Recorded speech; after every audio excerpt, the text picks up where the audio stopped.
Hey there, it's Lacy J from Space Bear Media, the makers of Lost in My 40s. Did you know that you can go to spacebearmedia.com right now to access all our content, including our weekly video pre-shows, where your hosts ponder ethical questions related to the week's episode and answer some fun questions just for, well, fun.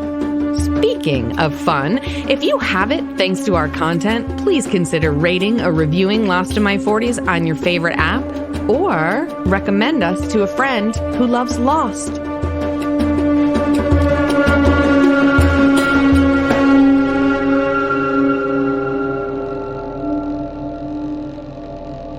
Hello, and welcome to Lost in My 40s. It is episode 16. The one where we find out it's best to not be hasty. That Don't be hasty. Thank you. That's a terrible Hobbit impression, but I tried. All right. That'd be a terrible Treebeard impression. No, it's Pippin that says that. Don't be hasty. Oh, but he's yeah. He's echoing what Treebeard said earlier. Correct. You got it. We are Lord of the Rings fans, guys. It was a bad impression, regardless of who you were. Yes, thank you so much for pointing that out. All right. Today is a Sawyer episode. It's called Outlaws, and we're going to hear from Derek. So first, Ben, catch us up. Where are the power rankings after the last episode? After the last episode, we actually had Locke pull into the lead for the first time ever. Kate relinquished the lead. So Kate's spicy. in second. Yeah, Kate's in second with Jack. Jack, old trusty Jack just holding up third. He's probably like he's. Well, I think he's probably going to be there because he's never anyone's favorite, but he's never anyone's Mr. least Dependable. favorite. Yeah, exactly. Yeah, and then in the worst, I think we all know Shannon is still there. I would be surprised if she ever got out of this hole that she's in right now. At least this season anyway. And then behind her in second place, we still have Ethan. Ethan is still in second because worst place. He's scary. He died a few episodes ago. Yeah. He's just awful. Yeah, we're still haunted by his Tom Cruise cousin ghost. He's let's see, and then just behind him in third from last, we've got Sawyer rounding out the bottom three. Well, now that is interesting because we may see some changes in Sawyer for better or worse after this episode. All right, Derek, take it away. All right, so this is season 1, episode 16, Outlaws. It is, of course, a Sawyer episode, and it actually opens with a flashback with Sawyer's eye as a kid, and he's in bed, and his mother comes into the room and says, "He is here," as you hear sounds of a door being broken down, and she tells Sawyer to go hide under the bed, which he does, and his mother leaves and is screaming at the man to leave, but he breaks down the door, there's a struggle, and he ends up shooting her. You hear the body thud. And then you hear the crazy though, because you hear her saying like, what are you doing? What are you doing? And then it's like bang, nothing, like total silence. Right. And I liked that. I guess that bit of sound editing or whatever. It was just very much like, oh, he just ended scary her. As fuck. Yeah, right. And especially if you're imagining being like a 10-year-old on your bed or under your bed hearing exactly. This. Yeah, it's terrifying. Yeah. So you hear the footsteps approaching, and the door opens, and the person comes into the room, sits on the bed, and just shoots himself. Yeah. Can we talk about how traumatizing this fucking situation is? As a character, it really makes you understand why Sawyer is so defensive and why he, has this wall around him. Because let's say if this was real, what he had to do was crawl out from under that bed, past his dead father, into the hallway, past his dead mother, to get to the phone, which was probably on the wall in the kitchen because it's 1976, right, to call for help. And I just can't imagine the trauma. Well, I can't imagine the trauma. I had some trauma when I was young, nothing to that degree, but that's a lifelong issue that Oh, absolutely. he'd never get out from under this. It is an intense and horrible scene to watch. I just sort of imagine that he would have gone out and like had candy for dinner and then stayed up late. Is that what you would do if your parents, if one parent killed the other? Have candy, stay up, watch, SNL when you weren't allowed to, and then call the police. Which parent? Oh, Ben. Love it. Yeah. I'm pretty much right there with you, Ben. I know, we're all Derek's the only one of us with no daddy issues. I mean, mine ended when he died, but he drank himself to death, so that ought to tell you something. Yeah, all right. Derek with the good father, would you like to continue? Yes. He's the only one who can't relate to this character. No, I can't. Thankfully, though, I wouldn't want to relate to him. Bit of a family annihilator. Yeah, that's pretty exactly. much. Well, had he killed the son, had he killed Sawyer as well, that's exactly what that would be. But yeah. Well, he was going to. He wanted to. That's right. Yep. Yeah. Why was I was actually talking with somebody that I work with the other day, and they suggested a book called Why Men Behave Badly. Oh. And like it kind of went into the whole sort of family annihilator dynamic about how like women don't do that. Yeah, that's a man thing. if a man feels like the word is like impotent, but if he feels like he can't affect outcomes and he just feels like he's sort of like walked upon or whatever, that that energy can build up, and eventually sometimes they pop and they just kill everybody because they're like, well, at least I can exert control in this way. Right, that's exactly what it is. Yeah, so they take the whole family out. Well, I mean, I think some women do that too. Do they? Women, family annihilators that kill their kids, their husband or wife, I suppose. I think. I guess it's really just with women. It's more like I'm insane, so I'm going to drown my children or something. Right? Yes. Not so much as I'm impotent in my relationship, so I'm going to destroy the family. I'm crazy, and so I'm going to drown my children in the bathtub or in a lake or. And whatever. And when the things that you're mentioning there, typically, like when women kill that way, it's from a different mindset. Like I think who you're talking about is that the woman. Reasoning is different, right? The woman who drowned her kids. She was from Texas, but I can't think of her name. I think the kids were like she thought kids were possessed 5 of them in the bathtub. Something. No, well, she killed them as children because she thought they'd go straight to heaven. Right, and so that's what I'm saying. Like as fucked up as that is. Her mindset was it was like, I want to protect them is what, as fucked up. But then there was that crazy bitch who like ran her car into a lake with her 2 boys strapped Susan into Smith. their. Yeah, that's the one. Yeah. And it was, she just wanted to, I guess, get out of the relationship. Yeah. Oh, nice. And so kill your children. That's a great way to do it. She was one of the first ones I remember doing that. Yep, me too. Andrea Yates is the one here. Andrea Yates, yes, that's who's in Texas. Yeah, that's right. Crazy but yeah, the bitches family all around. Right, but the family annihilator, like archetype, typically is a man, and that's somebody who just wipes the whole family out and then takes themselves out as well. Yeah. Generally, Lorena Bobbitt, she just annihilates the manhood. Well, there you go. And especially in this case, because if you guys remember, we are actually recording an episode about Lost today. Yeah. So that was this case. Sawyer's dad felt like mom fucked his shit up because, as we know, they were conned. Let's go on with the episode, Derek. It was. All right. All right, so the flashback ends and Sawyer wakes up on the island and he finds that there's a boar in his tent. And he yells at it, starts throwing shit at it, and the boar runs off, dragging his tarp with him. And I've got to jump in. Oh my God, you guys. That shit is funny looking. Like, you could totally tell that they built just like this little frame and they put a tarp over it and somebody was like pulling it on a rope. Yeah. It was obviously not a boar running under there. It was really funny looking. You guys, I just looked down and I noticed that in the timeline I made, I have a typo and I wrote things are being tossed about, and when he turns a flashlight on, there's an enormous boar, BORE, in his tent. So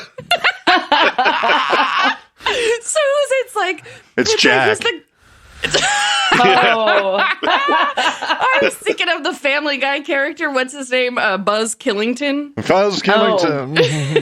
Yes. Do you know why W.S. Gilbert was frequently drunk on his transatlantic crossings? He was cornered on the port side. That's one of the jokes he tells. Buzz Killington. Oh my God. All right. So there was an enormous boar in his tent. Sorry. So he ends up chasing the boar into the jungle and loses it. And while he's walking through the jungle, he starts hearing whispering. But you can't, hear where they're coming from. You can't tell where they're coming from, but you do hear something. Got to listen for it. It says, "It'll come around." Yes. It'll come back around. It'll come back around. Yeah. It'll come And then you cut to the lost title screen. Yep.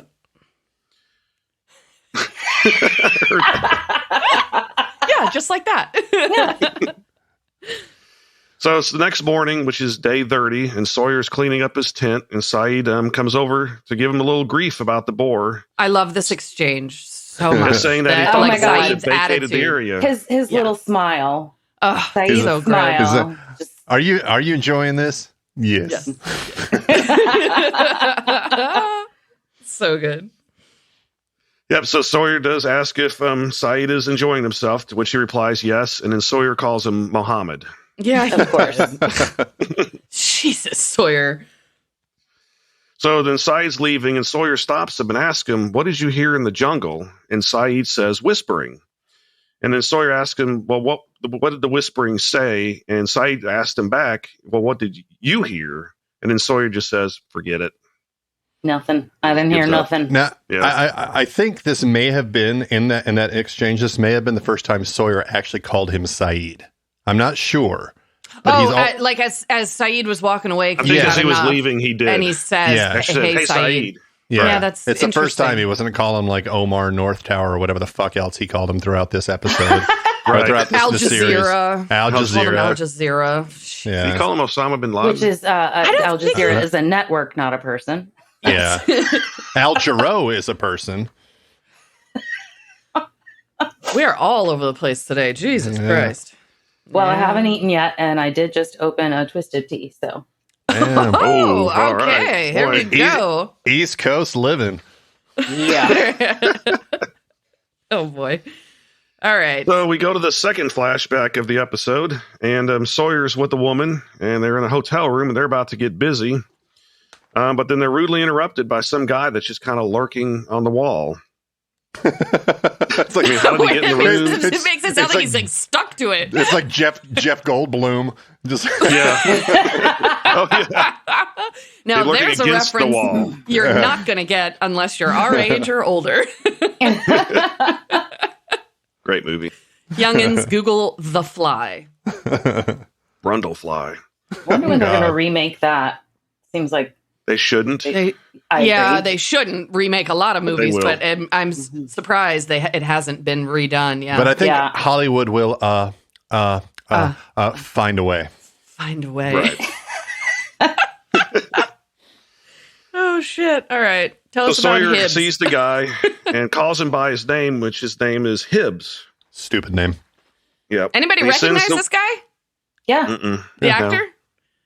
He's Hibbs is the Terminator T-1000. Yeah. Ah, from Terminator 2. Yeah. Another interesting bit of trivia about him. Wow. His brother, that's Richard Patrick. His brother Robert Patrick is the singer of Filter. Ah. Oh, Weird. Yeah. little And fun kids, fact. if you don't know Filter, go look up the song "Hey Man, Nice Shot" by Filter. Get in a pretty good. time machine and go to the 90s. It's still a bound to badass hear song. them. Oh yeah. And by the way, the 90s was only like 10 years ago, right? As far by my calculations, yeah. Right. Oh, man. 10 dog years. Right. All right, so Sawyer and his lady are trying to get busy, but the T-1000 interrupts them. Have Yep, you so he seen says- this boy?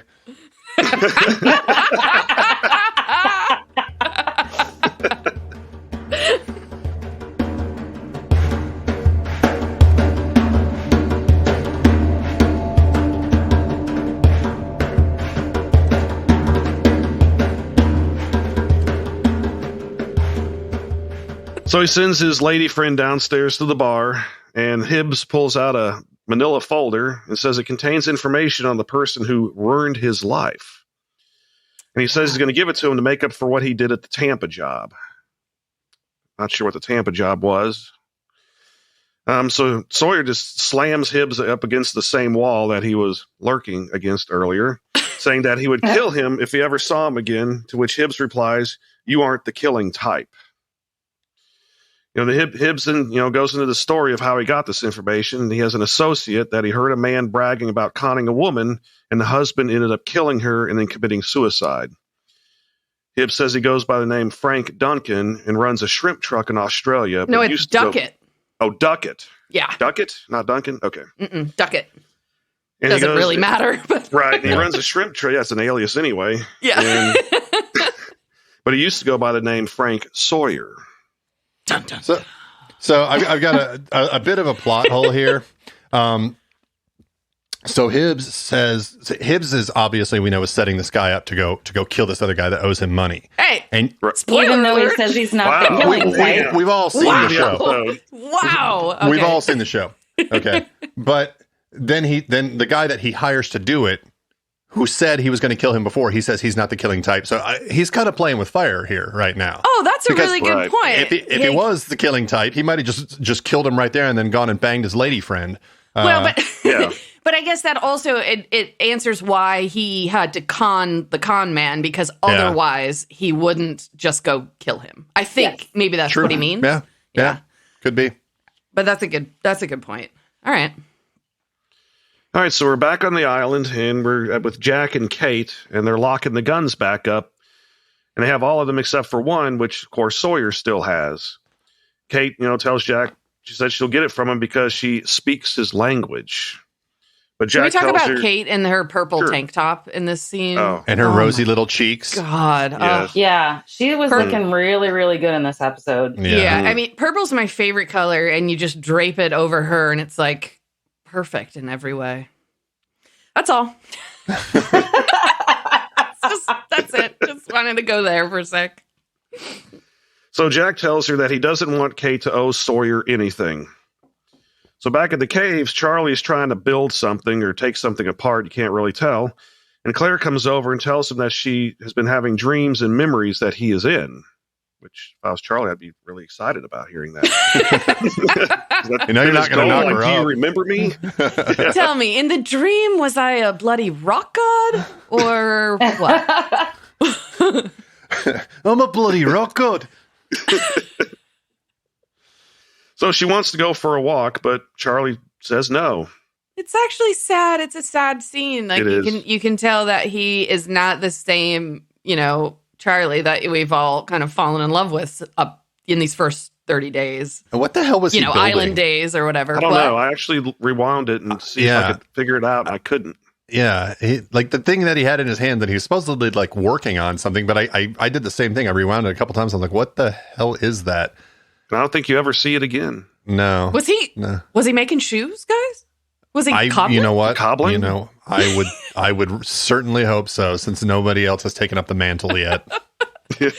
They've got 14 dog whistles, no shoes. Yeah, seriously. Unfortunate. For one dog. Yeah. You'd think Locke would get around to cobbling. Yeah. Because he can do all the other shit, Yeah, I mean, I guess so. He'd probably fashioned some vines and leaves into, like a shoe. I think he'd more likely use tanned boar skin, but Oh, that's way smarter. Oh, yeah. Way smarter. Leaves is more like of a loincloth kind of thing. Yeah. Loin. Yeah. It's called leather. Loin.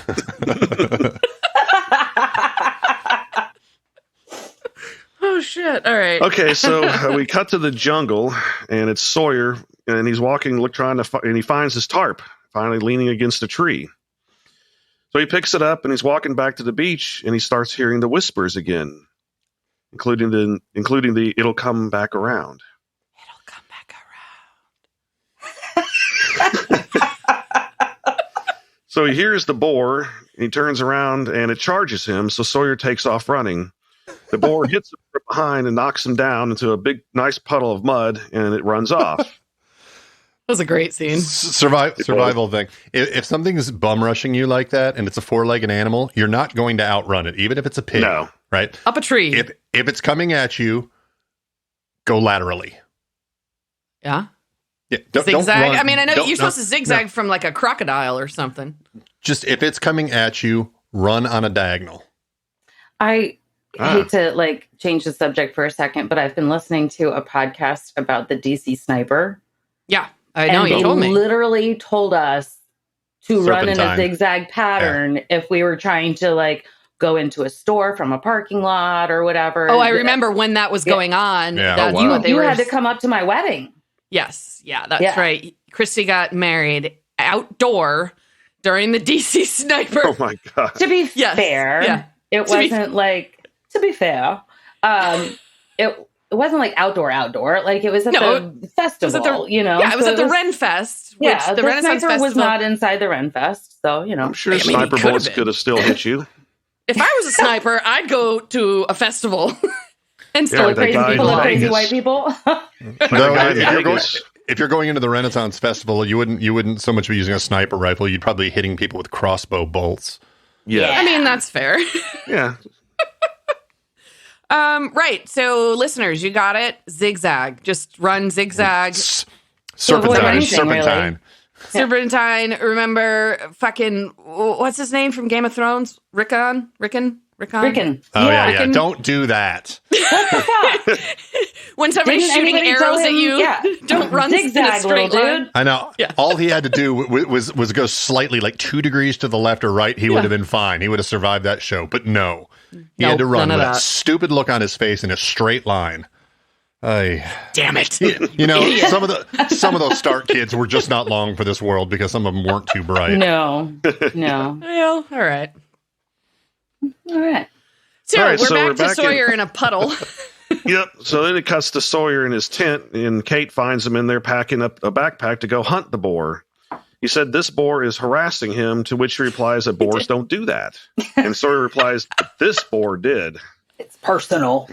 Yeah, it's personal. So he takes his gun, vowing revenge on the boar. I think he was like, well, thank you, boar expert, but this one you did. Yeah. And so he takes that one remaining gun and he vows revenge on the boar and heads into the jungle. So then we cut to the third flashback of the episode, and Sawyer's in Australia. I think they show that opera house or whatever. Yeah. In Sydney. In the first scene, yeah. And he meets a guy named Lawrence who sells him a gun and ammunition. And Lawrence tells him that owning a gun in Australia is illegal and don't get caught. And then he tells Sawyer, a man buying a .357 with hollow points isn't looking to rob a man, he's looking to kill him. And finally, he gives him a last piece of advice. He says, you look a man in the eye and point a gun at him, you find out who you really are. There are no refunds. Okay, none of that is necessary. You just say no refunds. I get why they put that in there, because they're trying to build up, like, is Sawyer a killer? Everybody's telling me, you're not a killer, you're not a killer. But as far as, like, this interaction and this interchange, if I was buying a gun from a random guy and he gave me, like, a 40-second speech about no refunds, just say no refunds. I don't need life advice from you. I don't. You know? I'm buying a gun. Get out of here. You're not my therapist. Get the fuck my out. life coach. And if the gun doesn't work, you can always hit him with it.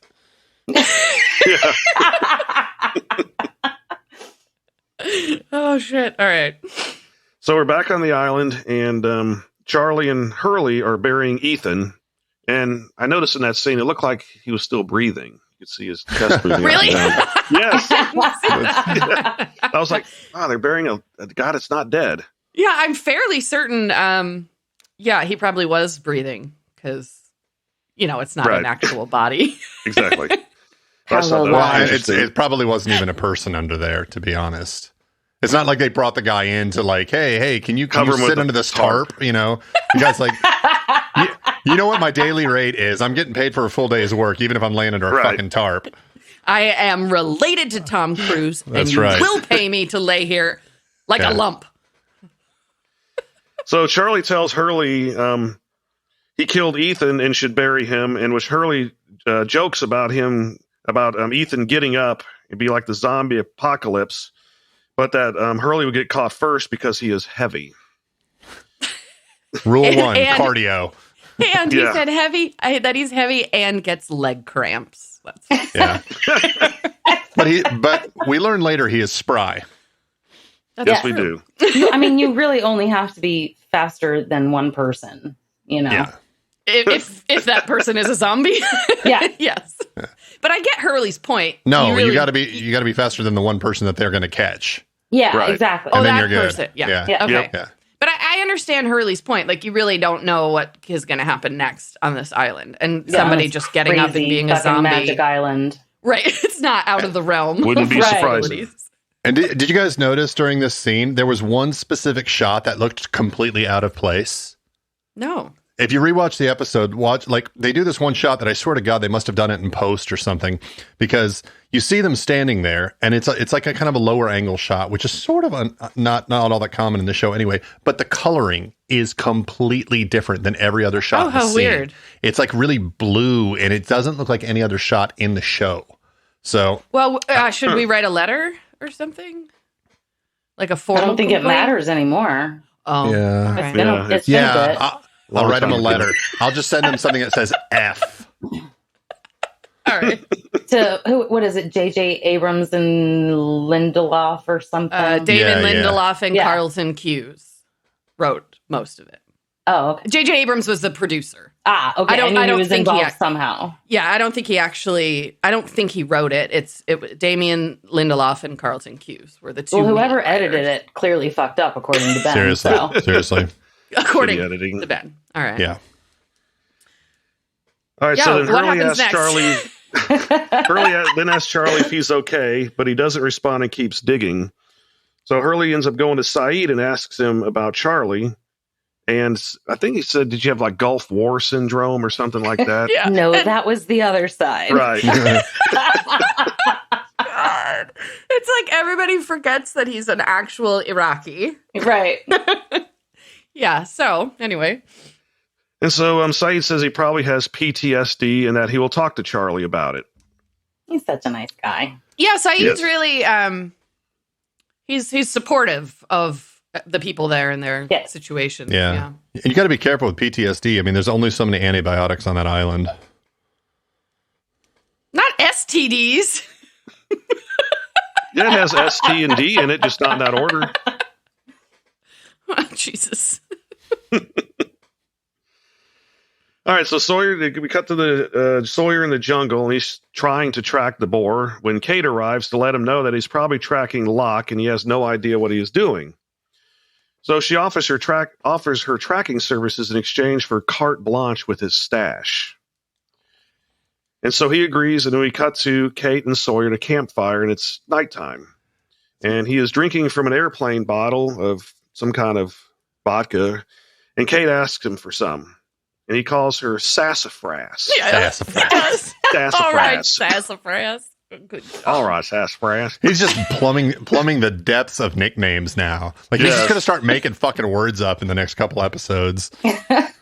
Honey, sassafras is a word. I understand that. But when was the last time you heard it? Seriously. mean, When I this watched this episode. Yeah. Yeah. And he says he will, but they got to play a game called I Never, and explains that one of them says something that they never did, and if the other has done it, they have to drink. So the first one Sawyer says is, "I've never kissed a man," knowing that Kate has, and she drinks. And he then says, "I've never been to Disneyland, but Kate doesn't drink." And they start going back and forth. That's just sad. I've never been to Disneyland. I haven't Me either, neither. and I'm okay Land with or that. world. I've been I to don't- Disney World twice as a child, but never to Disneyland because I was don't on the particularly East like Coast. large crowds, and I don't particularly like children. So large Yeah. crowds of children is just a fucking nightmare for me. Yeah. Wow. Yeah, I feel like I'm not a big Disney person. I know several adults who are friends who are just Disney freaks and go to Disneyland all the time. So I weird. work with a guy who's been there like It's really 26 times. Weird. The world. I do love roller coasters and Oh, me and too. so like I will deal with theme parks and lines and stuff for that.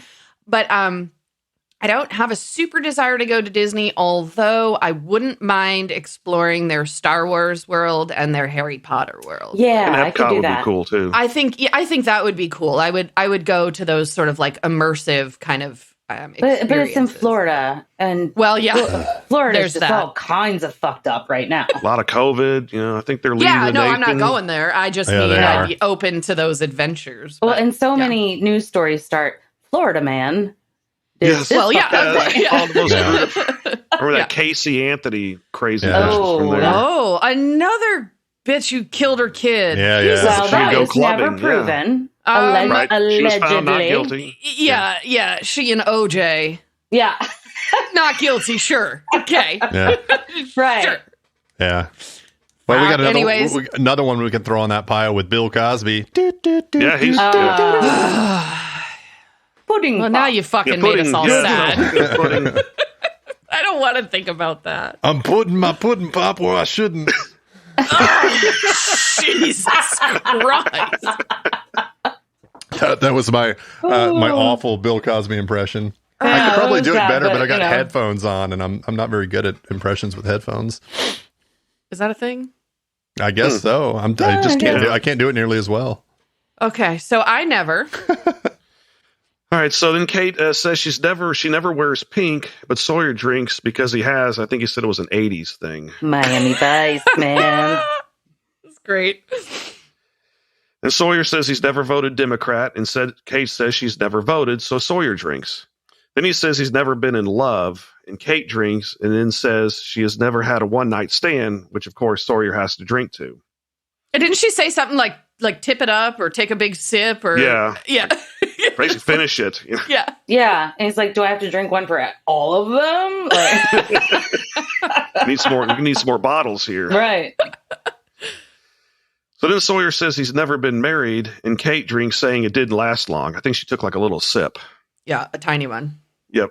Then Sawyer says he's never used carte blanche as an excuse to spend time with the only other person on the island that just doesn't belong, which Kate drinks. This is a great interaction. Yeah. Watching the two quote unquote outcasts of the outcast. Not everybody knows Kate is an outcast, but in Right. her mind, she's a criminal. They're getting to know each other. Yeah, it's a Nice. sweet scene. Yeah. I remember the first time I watched it, I was like, come on, do it. Oh, that's what I was expecting. Some Do it. action. I want to see you do it. But no.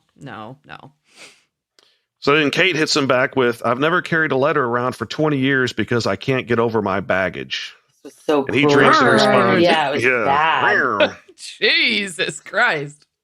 So then he takes a drink and responds with, "I've never killed a man," to which Kate drinks to that. And then so does Sawyer before saying, "Looks like we finally have something in common." Sassafras. So, wait, what are you saying? Yes. Sawyer is the killing type? Apparently. So then we're back to the opening scene with Sawyer under the bed as a kid, and you hear the gunshot that killed his mother. The door opens, but this time instead of his father's legs, it's the boar coming into the room. So I kind of thought that's not a flashback. That's not our fourth No. flashback yet. No, not a flashback. So he wakes up in his tent. You realize it's a dream, or not his tent. I'm sorry, they're out in the jungle. But the camp was attacked by the boar again, but only Sawyer's pack was destroyed. And so we hear a little rustling in the jungle, and you're thinking, is it the boar again? But guess what? Who would Lock in a appear out of box. nowhere? Yep, Lock in the box. He's eating some kind of fruit. And Locke asks what happened to the campsite, and Sawyer tells him it was the boar that has it in for him. He He really does not like but that at this boar. point, I'm on Sawyer's side. This pig is out to get him. He only went through his stuff, left Kate's alone. It is harassing him. He's right. He peed I on think he his even stuff. pissed on his clothes. Yeah. That's right. He did. It Yeah. pissed on his clothes. Just his. It'll come back around. Yep. Right out of this pig's junk. Yeah, it's sort of this whole thing. This whole episode is that reap what you sow sort of thing. Pretty much. Yeah. So Locke sits down, starts making some coffee, and starts telling a story about his sister. She was like, she died falling off a jungle gym and broke her neck. He says his foster mother. Yeah. What the fuck? Wow. Why is that funny?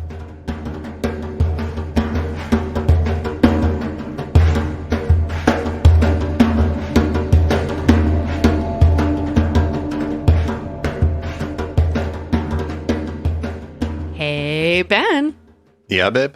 Got any special occasions coming up that you need a card for? Is this a trick question? No, it's an advertisement. Is this about barbcards.com again? Bingo. So I suppose you're going to remind me that each handmade card is only $1.50. Mm-hmm. And they don't come with busy backgrounds or flowery poetry. You got it. Barbcards.com offers to-the-point communication within several different categories, including our favorite, potty mouth. And if you can't find what you want, barbcards.com can do customizations. Can I still get all of my cards for no more than $4 shipping, no matter the size of the order? You know it. Barbcards.com has got all you need. Hey, Ben. Oh my God, what are we selling now? Merch. Our merch? Yes, sir. Shirts, coffee mugs, wine tumblers, bottle openers, stickers, magnets, and more. Your choice of product and your choice of Space Bear Media graphic from any of our podcasts. Please tell me we're not making merch now, too. Of course not. We'll stick to podcasts, and Pixis products will do the rest. Thank God. I bet you have more to say, though. Sure do. Pixis Products is a small business run by a local mom, well, local to us anyway, who needed something else to do besides being a snack bitch. What? A snack bitch, also known as a mom with a young child. There's still more, isn't there? Yepers! Pixis Products works with other small businesses for supplies, art, and other collaborations at every opportunity, including ours.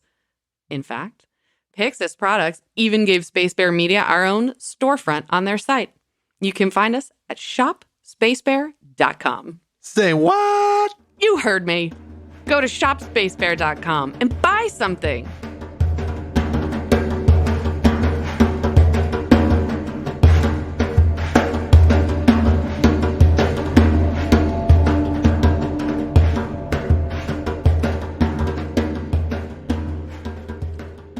He says his foster mother blamed herself for not watching her close enough and became depressed.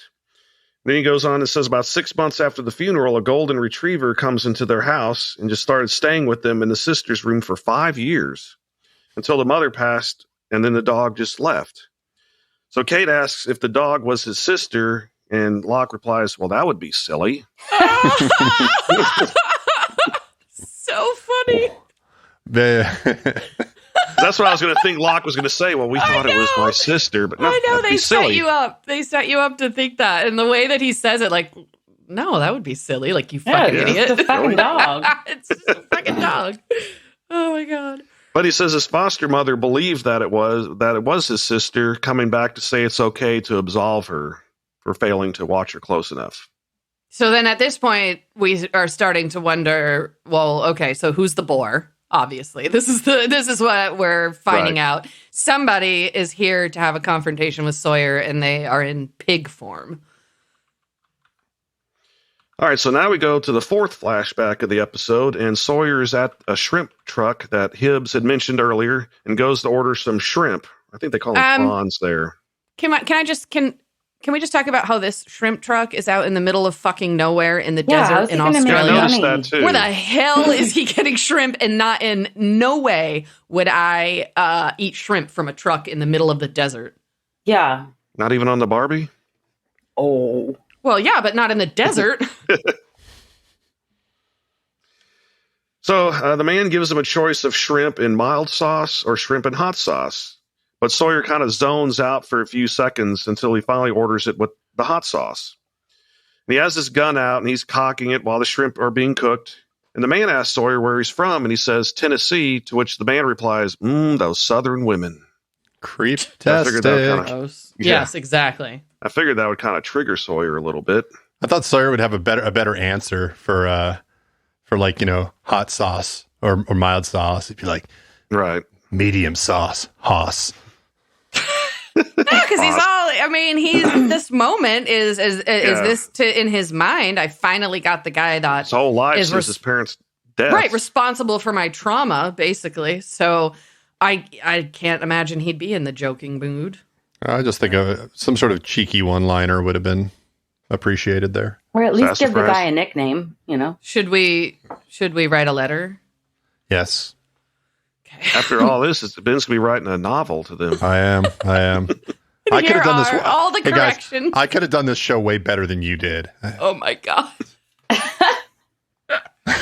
So he introduces himself as Frank, and Sawyer reveals his real name for the first time as James.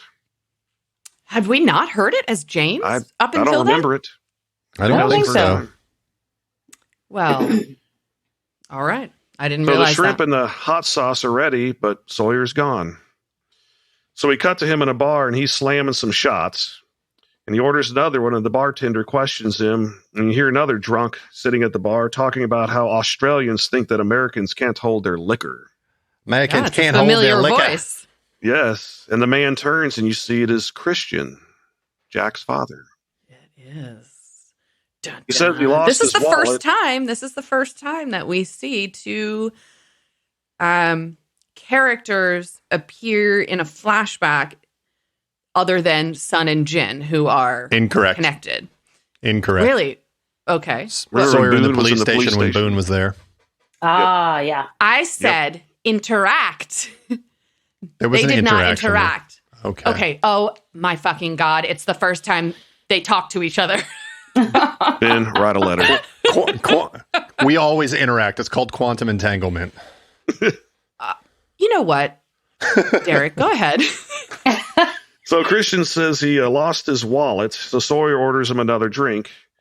And Christian jokes about why they call Australia the land down under, because it's the closest that you can get to hell without being burned. Yeah. Damn. Yeah.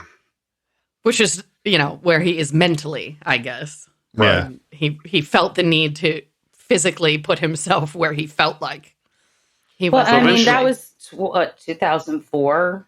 In 2020, like all of Australia was on fucking fire. Yeah. That's true. That's They right. were all getting burned. So anyway, That's- sorry. That's some That is crazy true. wildfires. Well, I mean, Ben and I living here in the Pacific Northwest. Isn't I mean, Oregon burning right now? Oh, Northern California and Washington every year. Yeah, they're California all- burns every year. Yeah. Yeah, It's they're all fire on fire. I season. mean, right now these things are contained, and it's normal for some fire, but it's going to get worse. But you know what's after all crazy? that I'm in heat. Texas in July or whatever, and it's normally 100 degrees here. It's been great. It's been upper 80s. It's like the West and the East Coast are frying, and we're just, Yeah. Yeah. Yeah, but decent that's weather. Texas. I know we're used to it here. There's so Y'all many, are not. There's so many Texans there, though. Yeah, I know. There's like 30 million of us. Just ruins the whole thing. Eventually, Sawyer tells the bartender just leave the whole bottle, and they really start slamming the shots. And so Christian tells him that he used to be the chief of surgery, but now he's here suffering with Sawyer. And according to him, some people are just meant to suffer. And then he makes a very 2004 comment. That's why the Red Sox will never win the World Series. Oh, Yeah. right. Yeah, because then they up and fucking did, didn't they? Yeah. It was like the year Came back after and that, beat the wasn't it? Yankees. Yeah. Yeah. No, it was 04 October. It was 04. Okay. That World Series. Yep. I loved it. So he also tells Sawyer that his son isn't like him and that he is a great man. And he feels gratitude and pride for what Jack did for him, which, because we know that it's Jack is his son, but won't call him and let him know because he is weak. This is quite a scene. Yeah. It really This is is. one of my Quite a scene. This is one of my favorite scenes in the entire series. Is it? It's Yeah. a really good scene. It's Well, it speaks to the themes of kind of communication and loss, and how some people know what they've done is wrong, and or that they've wronged another person, but just they cannot deal with it. They can't vocalize that. They can't reach out, and you lose people like that. Yeah, obviously. absolutely. Yeah. And there's a and- whole like daddy issue thing. Oh yeah. Yeah, we're back to that again. Right. So yeah, Daddy issues. it's a really intense, like sad. It's a sad scene because you Yeah. realize that Christian died this way. He just, Yeah, he's done. he died never being able to connect with Jack. Yeah, And Jack didn't know. yeah, Yep. had no that's idea how his that. dad really felt, that his dad was really proud of him. Right. That really sucks for Jack. for doing the right thing and essentially, screwing his father over. But anyway. So Now that we're all Christian asks depressed. Sawyer if his business that he has to do in Australia will ease his suffering, and Sawyer says yes.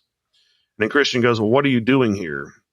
And we cut back to Sawyer at the shrimp truck, and it's a deluge now out in the middle of the desert.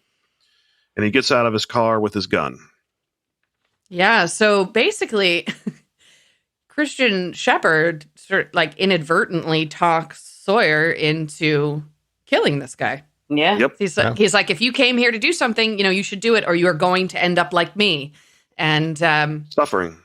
right, and so he clearly didn't realize he was talking Sawyer into murder, but that's about basically what happened. Pretty much. Yep. So we're back at the island, and Saeed is talking to Charlie about him killing Ethan. And Saeed tells a story about his neighbor back in Iraq, whose wife and 2 children were killed by a car bomb. And that Saeed volunteered to be on the firing squad to kill the bomber when they finally caught him. And he said, it'll be with you for the rest of your life. And Charlie asked for advice. And Saeed just tells him, you're not alone. So we go back to the jungle. Everybody. I was waiting for him to bust out into that. So back in the jungle, Kate and Sawyer come across the boar's, they call it a wallow, and they hear some squealing. And Sawyer, runs into the jungle and comes back with a little piglet and holding, I think, by his legs, and starts calling out, here, piggy, piggy, piggy, while swinging the little piglet around. And Kate, keeps telling him to drop it, which he doesn't, and then finally ends up kicking him to cause him to fall down and drop the piglet, which runs off. And listen, again, watch that and listen to the sound that kick makes. It was loud. It was really loud. Like, if you kicked somebody and it sounded like that, you shattered their fucking bones. Right. It was like a really, really loud, like sound that doesn't sound like you kicked somebody. But And so after she kicks him, she leaves and says that, tells him that he is sick. Well, I mean, he's like torturing a piglet, swinging it This around, boar scaring the shit out of has it. it in for Yeah, him. it was pretty fucked yeah. up. Yeah, but that's not the piglet's fault. So we How do go you to know? the fifth. Yeah, the piglet could Okay. have started it. this You're right. It's all the piglet. this island works in mysterious ways. It does. So we go to the fifth and final flashback of the episode. Sawyer walks up to the man from the shrimp truck while he's putting trash in a dumpster. It's still pouring. And calls him Sawyer before shooting him in the chest. And you can tell the man is mortally wounded, and he kind of slumps down in front of the dumpster covered in blood. And Sawyer pulls out the letter and begins to read it. And when he says, Mr. Sawyer, Frank looks at him and says, who? And it was so Uh-oh. stupid too. When he said Sawyer and the guy turned around and he shot him, the guy wasn't responding to the word Sawyer or to the name Yeah. Sawyer. He was responding to the fact that, oh, there's somebody fucking behind me in this Right. horrible Middle rain. of the night, And, shrimp truck's closed. exactly. Right. He was just startled and turned around to see, who the fuck is this? So Yeah. anyway, And, my 2 and cents. Sawyer, interpreted it as he was like Right. He acknowledged recognizing the word name. Sawyer. Yeah, right. So Frank has no idea who he's talking about, and that he says that he was going to pay Hibbs the money. So you pretty much find out the motive of why Hibbs sent him out here. Yeah, that Before- moment when Sawyer realizes that he's been conned by Hibbs and into murdering somebody that had nothing to do with his family. That's pretty fucking awful. Yeah, the look on his face was like, Yeah. holy shit. Yeah. And then he tells Sawyer before he dies, it'll come back around. It'll come back around. And then Sawyer realized that Hibbs lied to him and he killed an innocent man. And he's probably Sawyer- not an innocent man. Well, innocent If of he's killing involved his with parents. Hibbs, yeah. Yeah, I mean, and we're talking about Cyrus Bean here. For anybody What's who a- watched Scandal. Oh, I was like, what the fuck Oh. is a Cyrus Nope. bean? Nope. Like, is it like a garbanzo or like a black bean? Yeah, it's a Cyrus Sassafras bean. So we're back in the jungle, and Sawyer's alone, calling out for Kate, looking for her when he comes face to face with the boar. So he pulls out the gun and points it at the boar, and then the camera cuts, and you can see Kate watching him. Sawyer they have a standoff, Sawyer and the boar, but then Sawyer ends up lowering the gun and turns to Kate saying, "It's just a boar." I think Sawyer and the boar actually like had a moment. They 'cause do. you see the They boar's stare each eye. other down you can, a little. you can see, even in the boar's eyes, you can see like emotion, which is Yeah, it's a very expressive boar. yeah. Well, it Good had it out hire for him. on the shows. You know, there aren't a lot of boar actors out there. Well, and Yeah. it was This one was probably good. like, yeah, it was He probably has a like, SAG card. I have children that I need to take care of, you know. Yeah, you're swinging my piglet around earlier. I mean, as far as boar actors, you've got like Bill Pullman, Jeff Mm. Daniels. Bore. What was it? The Even Couple? I have no idea what the fuck you're talking about. Random. He's on it. You're not going to explain that. We're just going to move on.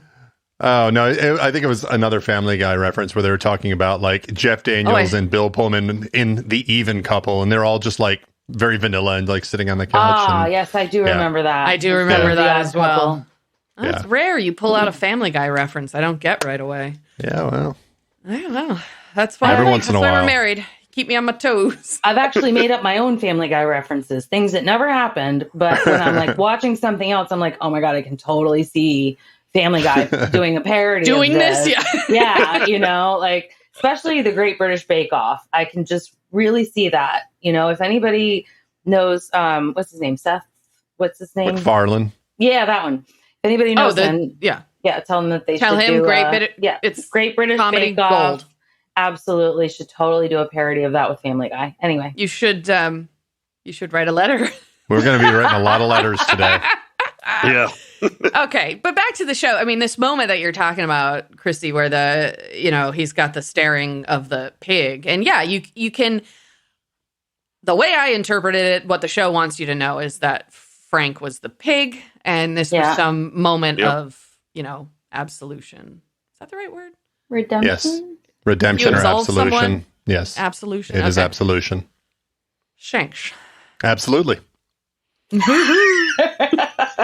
So we head back to the beach. Sorry. We head back to the beach, and there's a montage of Jin and Son fishing. Walt and Vincent are playing catch, and Michael is building the raft, which he's made great progress in just a couple of days. I know, right? Is there like an I mean, endless it's like- supply? Sorry, is there an endless supply of tennis balls? Dogs rip up tennis balls fairly quickly, and like, he's playing with his dog constantly. Like It I'm comes from wondering. the tarp factory. I guess so. Tennis balls and tarps, but no shoes. No shoes. Suitcase full of dog toys. I guess so.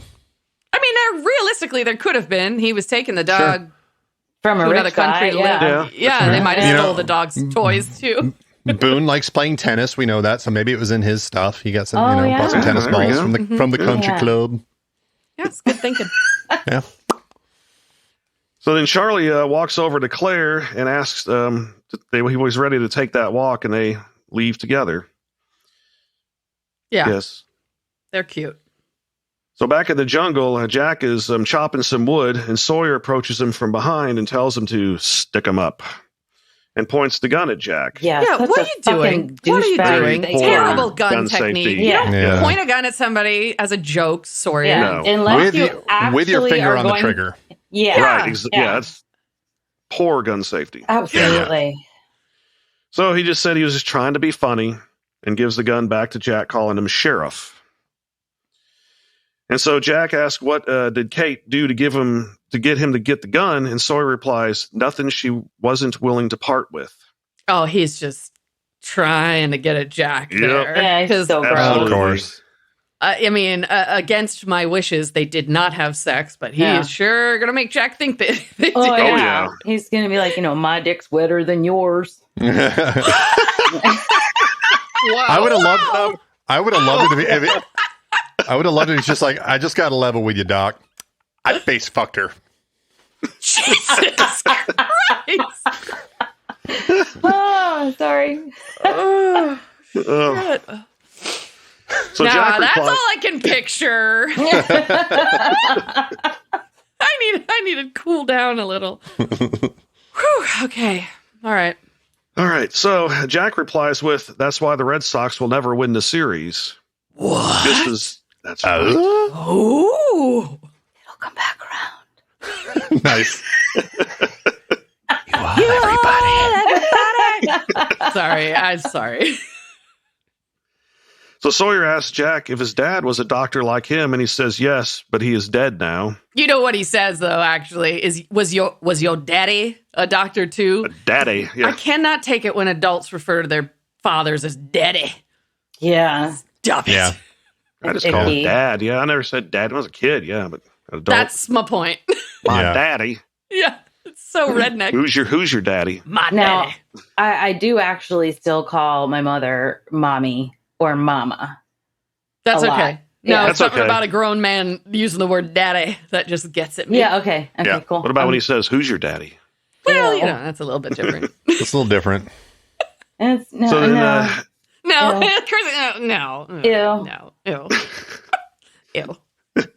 Incest is not sexy. Ew. Okay. We'll change it up. Says his then. best if he can't keep Who's it in your the keep it in the granddaddy? family. Ew. Ooh. Ew. Still incest. Still incest. It's like, who's from your Tennessee. stepdaddy? He's from Tennessee. Yeah. Incest is the best. Can't keep it in the pants, keep it in the family. Jesus Christ. Can we get through this episode?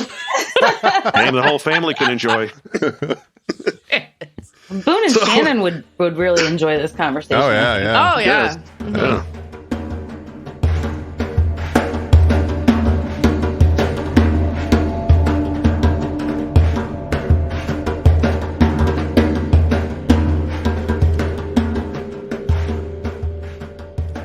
So Jack asks Sawyer, what does he want to know about his father? And Sawyer just says, no reason, and walks off. And the Dick episode move. ends. Dick move. Very Yeah. dick move. Yeah, He loves to didn't tell say him. no reason a lot.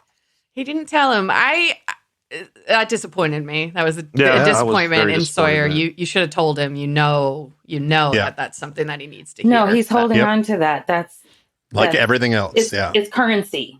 It's Yeah, currency. You're Yep. right. Yeah, You know? yeah. It's all leverage with him every Yeah, time. information is currency just as much as the last of the deodorant sticks are. Yeah. Yeah, you're right. Okay. Fun fact for today, guys. We are going to talk about, actually, it's really not fun, but we're going to talk about Gulf War syndrome. Oh, okay. I thought you were going to So- go with shrimp trucks.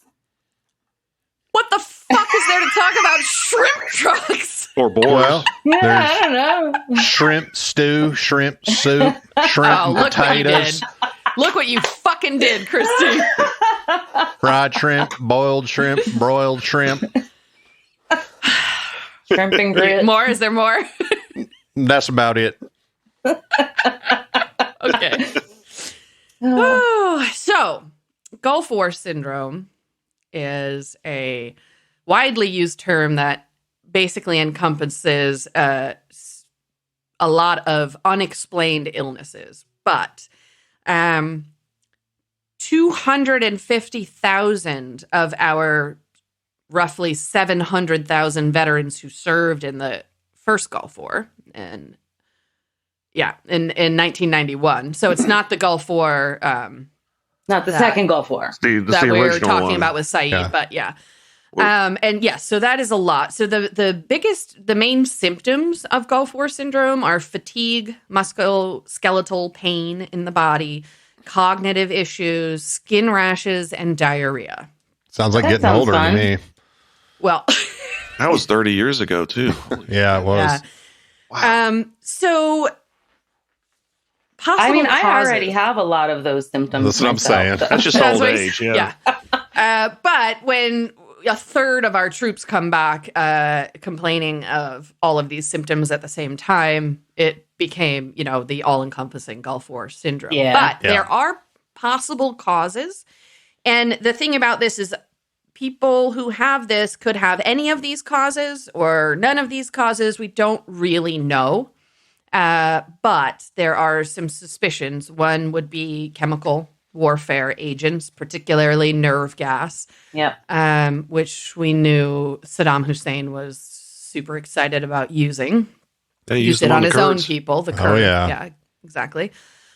Psychological issues, such as post-traumatic stress disorder, can also lead to a lot of these symptoms.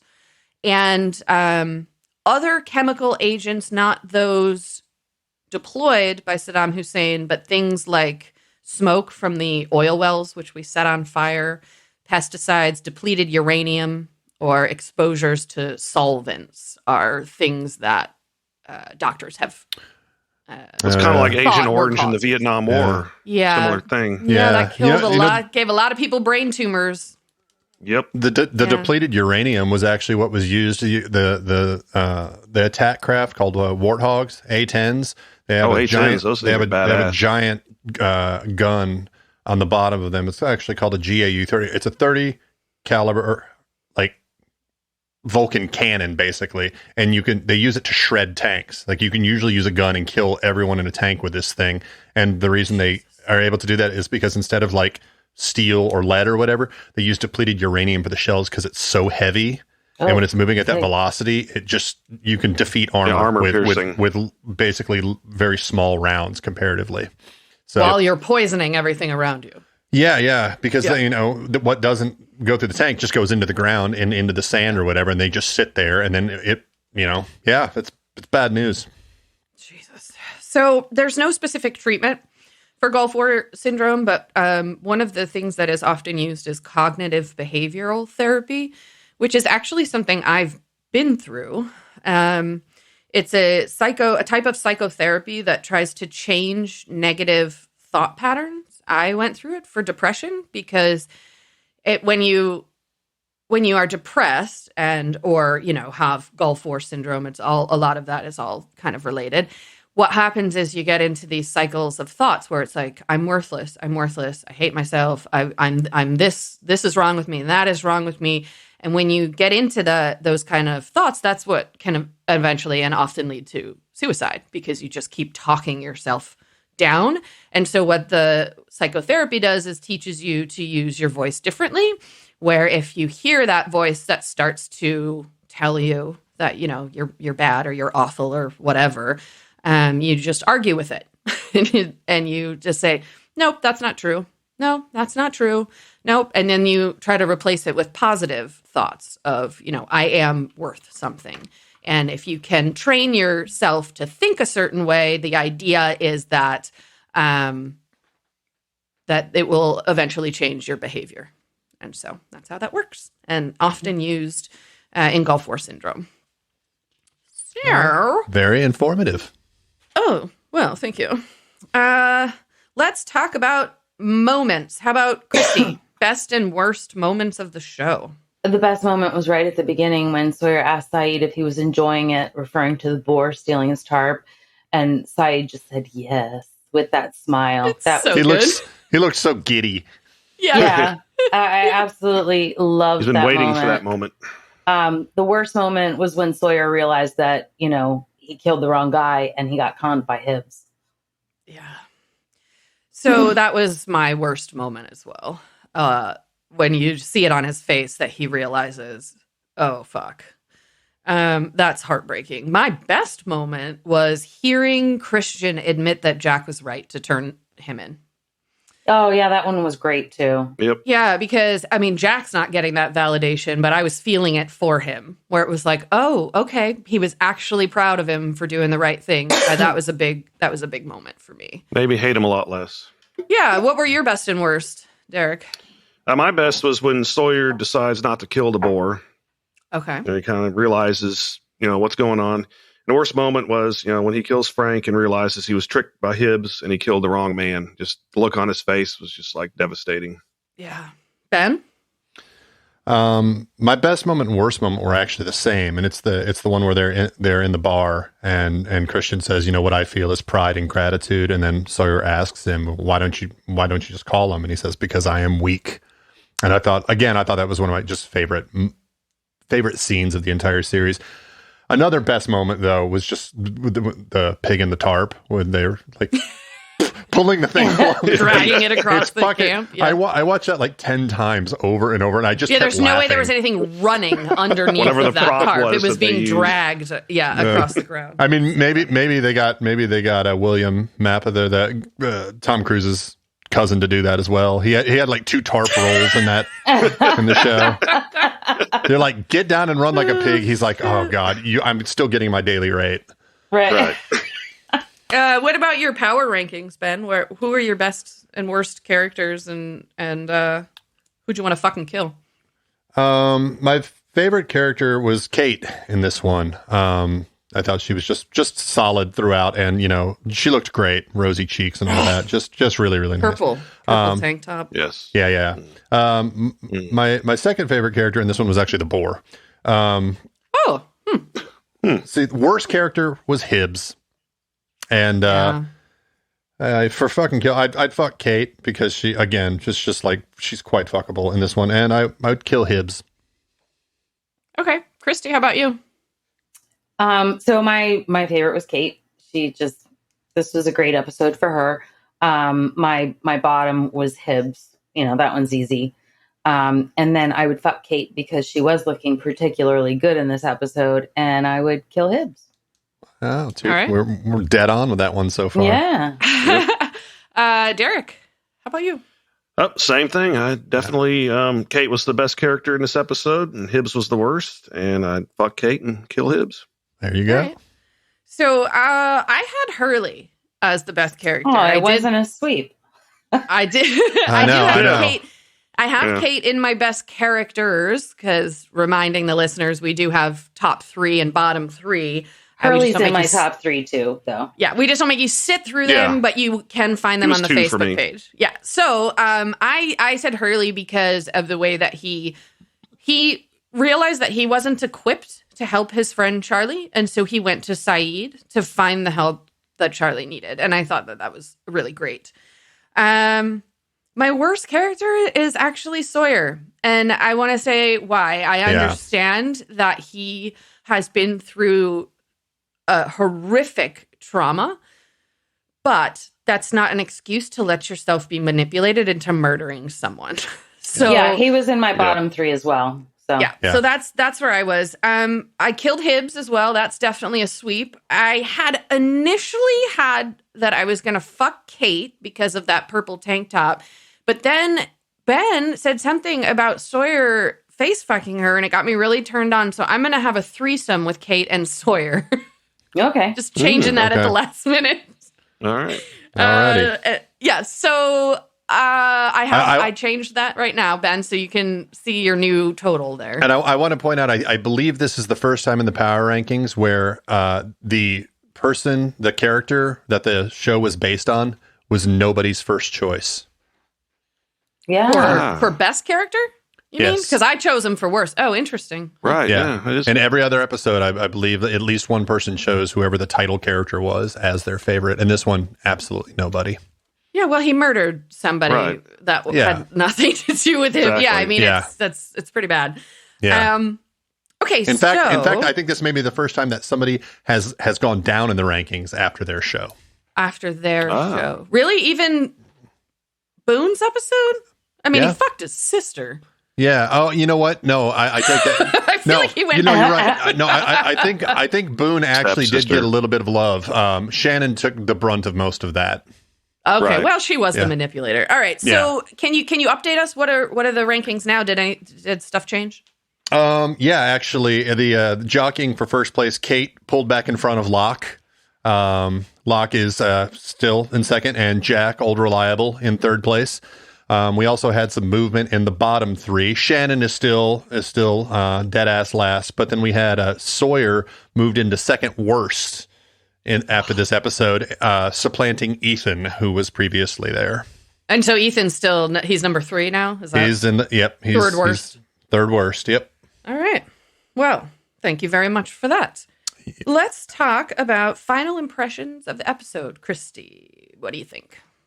I think you already kind of said it. I'm glad. I'm glad that we. No. I'm glad that we have a little bit more understanding of Sawyer and how he became who he is. But you're right. It's not an excuse. Even if he wasn't being manipulated, even if he really did kill the right person, that's not cool, dude. You know. Yeah. Come back around. Thank you. Ben, what did you think? I loved this episode. I think I was one of the very few who did not like the first Sawyer episode. I remember thinking it was kind of a phoned in episode for some reason, but I really like this one. I think, some of the daddy things probably got to me. I really thought that, again, the scene with Sawyer and Christian Shepherd in the bar was one of the best scenes in this series. But it was funny because they were able to do the whole, like, him killing the wrong man and the boar and like all of these kind of things that are sort of like tormenting him. They were able to like package it up in a way that was kind of like clever and touching and funny, kind of all at the same time. So I just really liked the episode as a whole. Awesome. Yeah, I did too. All the same reasons. I guess you're right. I did kind of like go into my final impressions early in this episode without really realizing it. But yeah, understanding Sawyer's demons, I think, is a really important. Good way to put it. Yeah, really, really important for the show and for the character to understand him. And, themes of vengeance and retribution and just seeing where it got him, that he acted on emotion. He didn't question Hibbs. It was, okay, this is it. And he just went. And it's a lesson in slowing down, taking a deep breath, and figuring out if you're making the right decision before you up and gun someone down.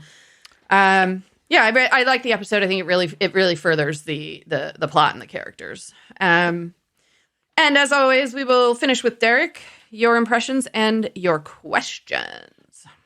Yeah, overall, this was a good episode. You do learn more about Sawyer and how he ended up in Australia.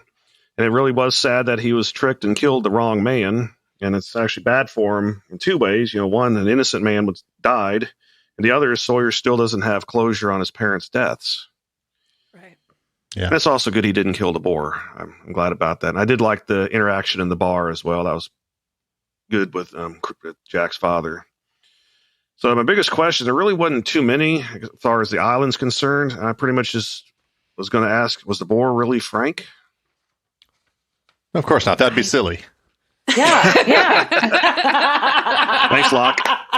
Perfect. Lock in a box. Woo! All right. Yeah. So I think a lot of that is left up to your interpretation. I'm leaning on the side of yes, it was. Me too. Okay. Awesome episode, guys. Next week, we are going to do episode 17. It is called ... in translation. It's a Jin episode, and we're going to hear it from Christy. And, all right, next week. Bye, guys. Bye. Bye.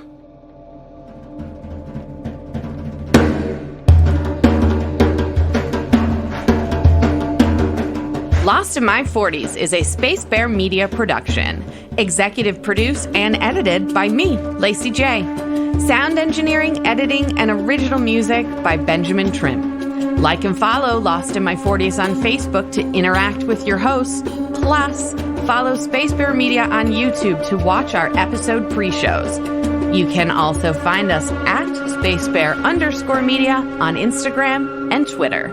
Or come to our website, spacebearmedia.com.